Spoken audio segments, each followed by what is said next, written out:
আসসালামু আলাইকুম ভিউয়ার্স, কাছে কিংবা দূরে, আপন স্বজন কিংবা প্রিয়জন যে যেখান থেকে আমার এই ব্লগটি দেখতেছেন তাদের সবাইকে অসংখ্য ধন্যবাদ। আশা করি আল্লাহর রহমতে আপনারা সবাই ভালো আছেন। আলহামদুলিল্লাহ আমরাও ভালো আছি। ওয়েলকাম জানাচ্ছি আমার আরেকটি নতুন ব্লগ দেখার জন্য। আমি এখানে রেখেছি একটি দেশি মুরগি, আর এখানে আমি রেখেছি পেঁয়াজ কুচি। তো আজকে আমি এই দেশি মুরগিটি রান্না করব, সেটা হলো কাঁঠালের বিচি, যেটা আমাদের আঞ্চলিক ভাষায় বলে। সেই কাঁঠালের বিচি দিয়ে আমি দেশি মুরগি রান্না করব। তো আমি আর অ্যাড করব এটার সাথে বুটের ডাল। আমি এটা এখানে রেডি করে রেখেছি, আর রেখেছি এখানে গোটা মশলা বিভিন্ন আইটেমের। তো আমি তো পেঁয়াজ কুচি কেটে রেখেছি, টমেটো কুচি রেখেছি, আর মুরগিটা ক্লিন করে রেখেছি।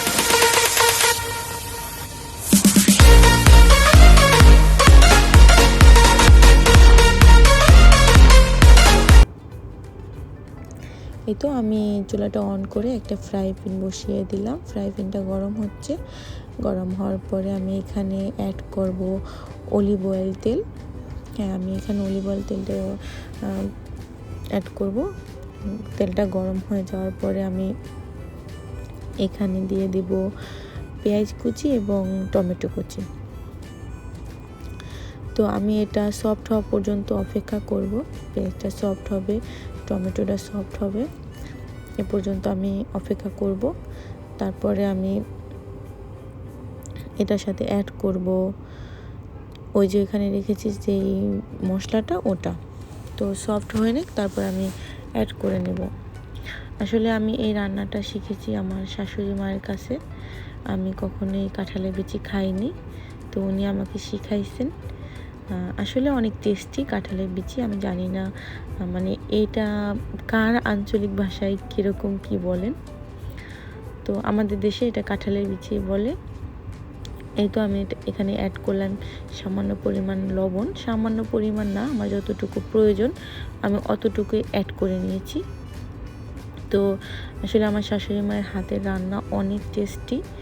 আমি ওনার কাছে এই রান্নাটা শিখেছি। এই যে এখানে আমি মশলাটা দিয়ে নিব। গরম মশলা এখানে রেখেছি আমি দারচিনি, এলাচ, তেজপাতা, লবঙ্গ এবং গোলমরিচ। তো অ্যাড করে নিলাম। তো হ্যাঁ, আমি সফট হওয়া পর্যন্ত অপেক্ষা করি আর একটু আপনাদের সাথে বকবক করে নেই। আমার শাশুড়ি মায়ের কাছ থেকে আমি অনেক রান্না শিখেছি, বাট কখনো দেশে থাকতে আমি রান্না করিনি। তাদের একটা টেনশন ছিল যে তাদের ছোট বৌমা রান্না করতে পারবে কি না। যাক, মাশাআল্লাহ, স্বাদ হয় কি না জানি না, সেটা আমার আত্মীয় স্বজন বলবে। রান্না পারি। তো সে সাথে এখানে অ্যাড করে নিলাম আমি যে আদা রসুন বাটা রেখেছিলাম একত্রে, সেটা অ্যাড করে নিলাম। আসলে আমি মশলা খুব কম খাই, তো আমার মতো আমি অ্যাড করে নিয়েছি। আপনারা আপনাদের মতো করে নেবেন। তো যেটা বলতেছিলাম যে হ্যাঁ, মানে রান্না পারি, বাট জানি না মজা কীরকম হয়। আলহামদুলিল্লাহ পারি। আজকে যদি আমার শাশুড়ি মা দেখতো তাহলে হয়তো অনেক খুশি হতেন। তো সে সাথে এখানে অ্যাড করে নিলাম আমি হলুদের গুঁড়া,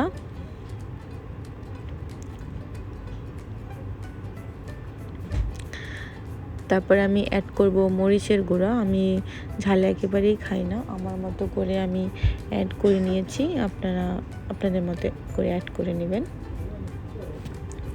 তো তারপর আমি এক এক করে যে মশলাগুলো দিব, আমি সব মশলাগুলো এখানে অ্যাড করেছি। আসলে আমি এখানে আমার মতো করে আমি মশলাগুলো অ্যাড করব, বাইরের কোনো মশলা অ্যাড করব না। তারপর আমি ধনিয়া গুঁড়া দিয়ে দিচ্ছি, ধনিয়া গুঁড়া দিয়ে দিলাম। তারপর আমি এখানে অ্যাড করব জিরার গুঁড়া, এবং এই মশলাটা সফট হওয়া পর্যন্ত আমি অপেক্ষা করব। আর আমার শাশুড়ি মা আরেকটা জিনিস আমাকে শিখাইছেন। আমি এখানে আর সামান্য পরিমাণ সস, সয়া সস যেটা বলে, টমেটো সসটা ইউজ করেছি। উনি মশলাটা অনেক ভালোভাবে কষাতেন। উনি বলতেন যে মশলা কষানোর ভিতরে মানে তরকারির টেস্টটা আসে। তো আমি মুরগিটা দিয়ে কিছুক্ষণের জন্য ঢাকনা দিয়ে ঢেকে অপেক্ষা করছিলাম। এই তো ঢাকনা খুলে এখন আমি এটাকে একটু নেড়ে চেড়ে দিব।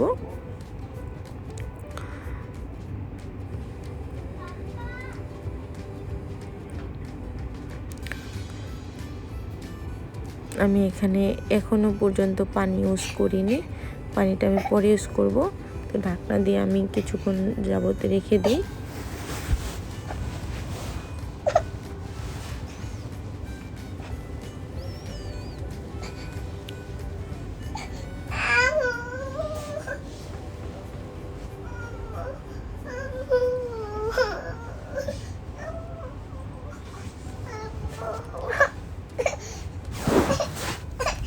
তো আমি এখানে যে কাঁঠালের বিচিটা রেখেছিলাম সেই বিচিটা এখানে অ্যাড করে নিয়েছি, কারণ আমি এটা গরম পানিতে সিদ্ধও করিনি আগে থেকে।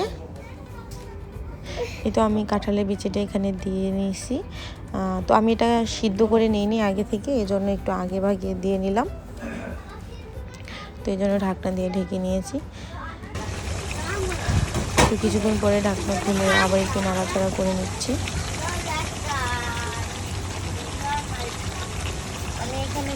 তারপর আমি এখানে অ্যাড করবো যে উড়ের ডালটা রেখেছিলাম, এটা ধুয়ে রেখেছি, এটা আমি অ্যাড করব। এটা আবার ওইভাবে একই নিয়মে যে আমি এটাকে ভালোভাবে মিশিয়ে নেব। তারপরে আবার আমি ঢাকনা দিয়ে কিছুক্ষণের জন্য ঢেকে দিব ভালোভাবে মিশিয়ে। এজন্য আমি ডালটা সিদ্ধ করে দিইনি, কাঁচা ডালটা আমি এখানে অ্যাড করছি। এখানে যেভাবে গোশ বিচিগুলো সিদ্ধ হবে ওইভাবেই ডালটাও সিদ্ধ হয়ে যাবে। আমার কাছে মনে হয় এটার জন্য আরও স্বাদটা দ্বিগুণ। এটা আমি ভালোভাবে কষিয়ে নিচ্ছি। হ্যাঁ, আমি আবার একটু কষিয়ে নিব। তো রেখে দিলাম কিছুক্ষণ পরে ঢাকনা খুলে দেখছি হ্যাঁ মোটামুটি হচ্ছে ভালোভাবেই।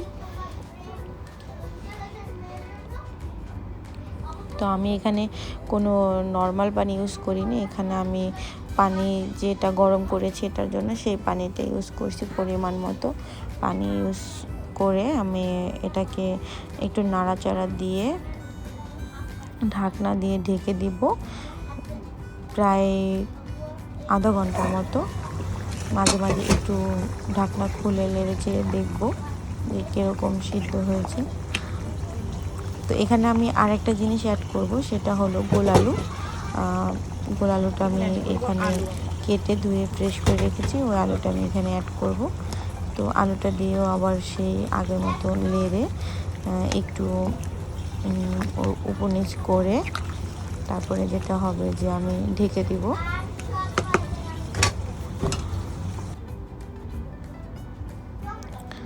এই তো ওয়াও মাশাআল্লাহ, অনেক সুন্দর একটি কালার এসেছে।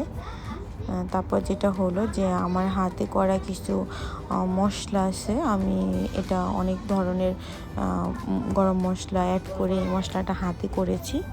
এই মশলাটা অ্যাড করে নিয়েছি। তো আমার রান্না প্রায় শেষ হয়েছে।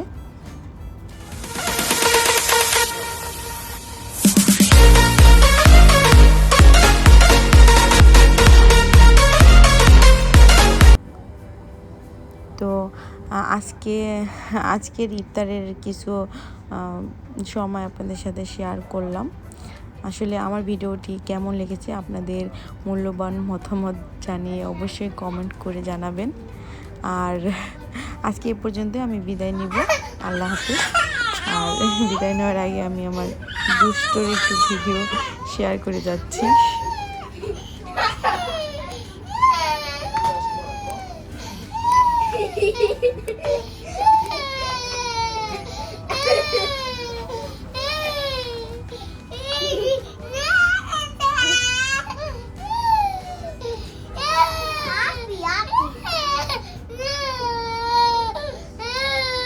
তো আজকে এ পর্যন্তই, দর্শকের উদ্দেশ্যে বলতেছি আল্লাহ হাফিজ, আসসালামু আলাইকুম।